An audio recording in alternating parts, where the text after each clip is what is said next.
Hi everybody, welcome back to Right to the Top. I'm Adam. In today's video, I'm going to walk you through an IELTS essay.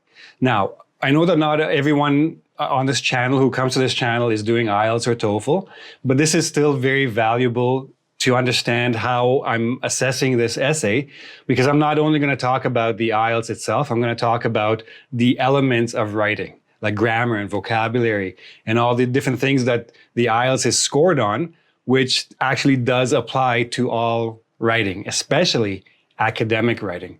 But as I go through it, you'll get an idea of what I'm talking about. But before I get started, I just want to remind you, if you want to support my channel, please subscribe and click the like and notification buttons and, come back regularly to watch the videos and also improve your English and writing skills at the same time. Now, what I'm going to do first is I'm going to show you the task and the essay as it was originally submitted to me. I do offer an assessment service on my website, righttotop.com, where I dissect, I cut your essay into little bits and pieces, tell you what's good, what's bad, and give you a score. So here's the essay, here's the task and the essay. You can press pause on the video and take your time reading it. Try to guess where this essay lost points. This is a band 7 essay. This would get a band 7 on the IELTS, but try to figure out what's good about it, what's bad about it, starting with the grammar and vocabulary, and then cohesion and coherence, and the actual task response. Did the person answer the question properly, in full, with support, etc. When you're ready, click play, and I'll show you how I assessed this essay. Okay, so let's start with the grammar and vocabulary. That's the first thing I always do when I get these essays. I want to fix all the English so it doesn't distract me as I'm reading for content and organization. So this essay, let me just make this a little bit easier. Okay. This essay would probably get a 7 on the Lexical Resource score. That's the vocabulary score. And would probably get an 8.5 out of 9, which is almost perfect, on the grammatical range and accuracy score. So if you read through it, you'll notice there are very few grammar mistakes. There are a lot of there's a good variety of structures and good complex sentences and simple sentences. So a good mix. Why would this person lose that 0.5? Probably because the errors are a little bit common. Like this person obviously has a bit of an issue with numbers. So like, for example, from the perspectives of global economy and communications, you have two different elements you have to pluralize, right? Valuable experiences, again, a plural. So plurals are a bit of an issue. So because there's more than one instance of this, they have to take off some sort of points. But otherwise, hardly anything to talk about. Very good grammar, so I'm not going to focus too much about that. The vocabulary. Now, you'll see a lot. You can see a lot of the highlighted words. So let me start with the green ones. The green ones are examples of very good lexical items, very good use of vocabulary, high-end, good variety, well used, in the correct context, appropriate, etc. Good points for all of that. Let's look at the gray ones, not too many gray ones, flourish of similar aspirations. These are examples of trying a little bit too hard to have variety. When you're trying too hard to impress the examiners with vocabulary, it actually works against you.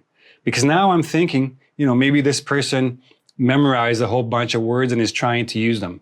Maybe the green words were just a little bit lucky that they were used correctly, because I'm not entirely sure that he has complete control of or she has complete control of the vocab. So be careful about trying too hard with the vocab.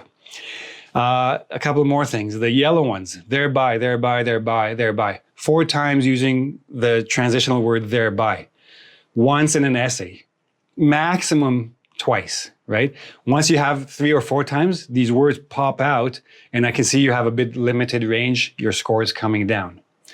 The biggest problem, the blue ones.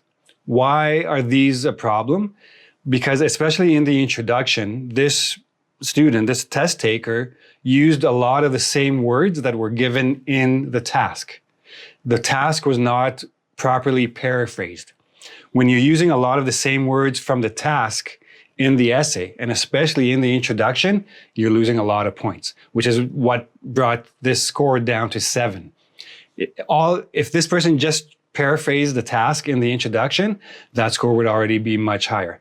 Now, just as a side note, and just a bit of a disclaimer, I want to tell you that this test taker has since sent me other samples and did reach a band 8 overall for the essay. So this person can reach band 8. It's just a matter of, fine tuning the little things and avoiding losing points that you don't need to lose. Okay? So overall, good vocab, not paraphrased enough, a few examples of repetition, a few misused words like shown should be experienced, because the cost of flying doesn't show anything. It's just a thing that happens, right? Another one was invaded. So local cultures from being invaded by foreign merchants. They're not an army, right? They're not going to come in attacking. They're coming in to sell you stuff. So they were maybe harmed by the situation, but they weren't invaded. So a couple of misuses as well. Okay, so before I get into this next part, the cohesion and coherence score, I want to tell you that if you don't have to worry about rushing through everything to try to check all the things I've done. I have posted this sample on my website, so you can go there and take your time looking through all the different steps that I'm talking you through here, and take your time and study this sample carefully. Okay, so you'll notice cohesion and coherence score 6.5, task response 6. So this is where the person lost the most points. And it's a very important feature of writing that, especially for the IELTS and the TOEFL, you have to remember that it's not all grammar and vocabulary. Grammar and vocabulary only account for 50% of the score, right? Each criterion is 25%. Grammar, 25, vocabulary, 25, total 50%. Cohesion and coherence and task response are the other 50%. And this is actually where people tend to lose the most points from my experience looking at essays, okay? Let's get into it. So a couple of things. Let's start with the first sentence. Right away, this person has lost points, and I'll tell you more than just the word. In recent years, overseas travel and communication has become much more. Number one, why did you bring communication? Why did this person bring communication into the discussion?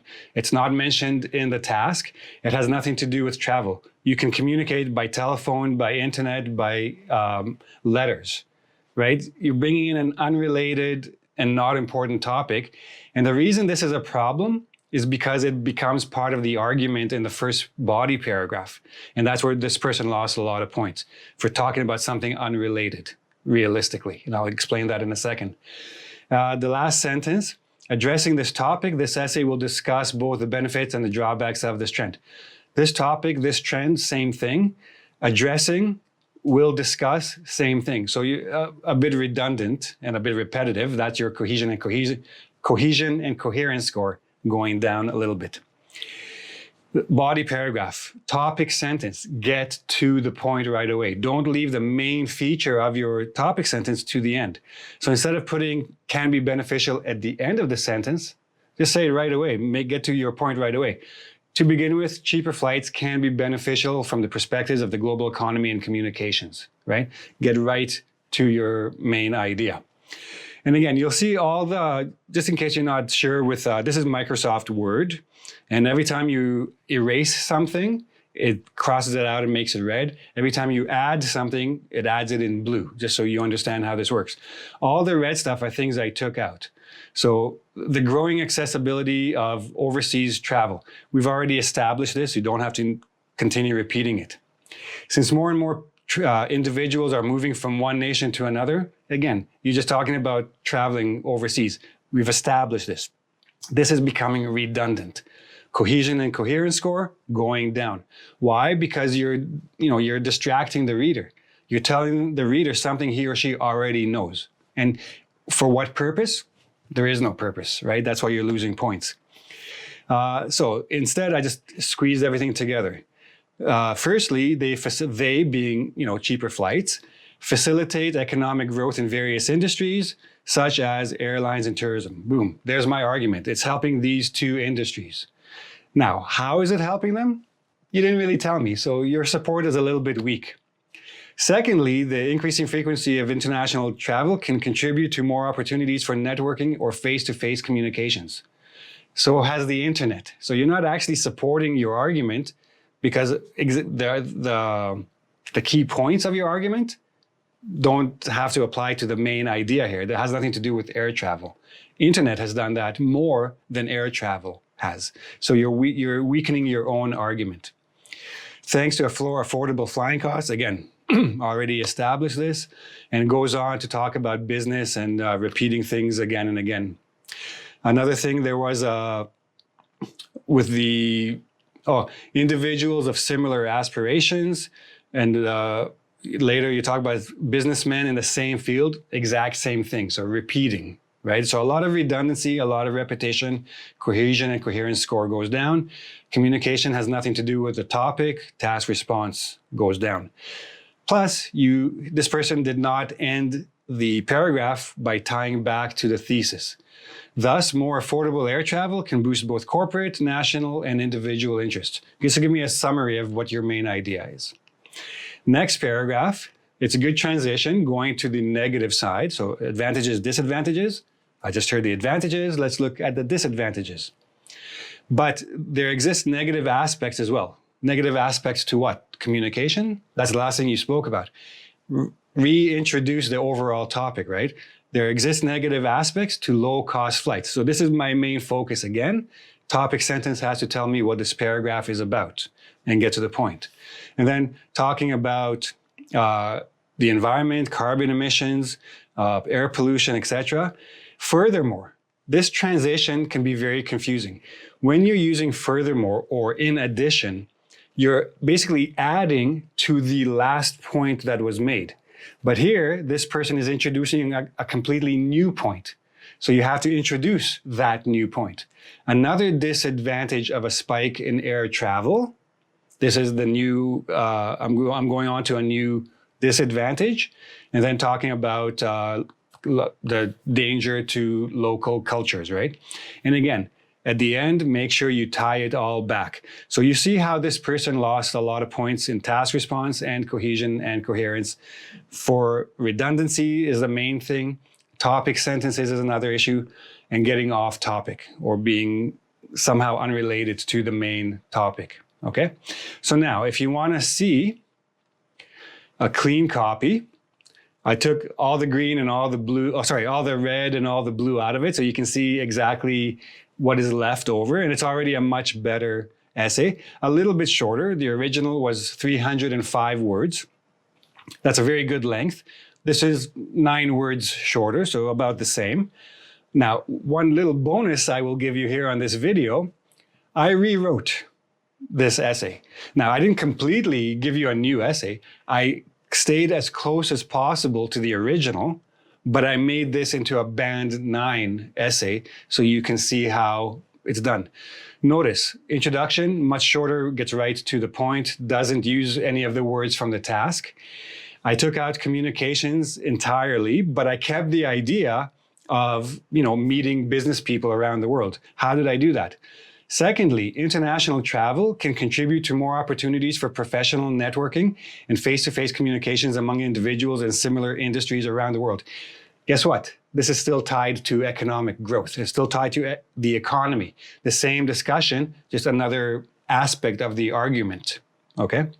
To build rapport, for instance, companies and even governments can host global exhibitions and conferences to bring business people together to build rapport, strengthen relationships, share ideas, initiate trade, otherwise collaborate to help expand their economic reach. Still tying it to economy, that's the focus of this paragraph according to the topic sentence. The second paragraph, basically I kept it the same, just cleaned it up a little bit. And my total words is 288. So not much shorter, but a lot tighter and giving a lot more information. Okay? So there you go. Remember, writing and even speaking, but especially writing, is not just grammar and vocabulary. You have to have a very clear message, clear arguments, clear support, and very good organization so the reader knows what you're saying. So that's it. Now, if you have any questions about this essay or in this video in any particular way, you can ask me below. Again, I will post this in my website, writetotop.com, where you can look at this essay and go through it slowly at your own pace. If you need help with your writing, if you're taking the IELTS or the TOEFL and you need some feedback, on my website as well, I do offer an assessment service. So you can submit your sample and I'll give you the same type of feedback. Or if you just want to self-study, I do have my book, the IELTS Self-Assessment Guide. It's full of writing samples that are edited, assessed, and scored.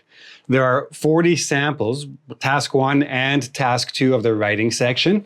It's full of all kinds of information, how the essay, how the writing is scored, the different criterion, a little bit of information about the examiners themselves, and of course, very detailed samples with rewrites so you can see how people might be losing points on their essays and summaries, okay? Now, if you like the video, don't forget to subscribe to my channel, click the like button and the notification button so you know when new videos are coming up, and come back next time and I'll help you with other elements of English writing. See you then. Bye-bye.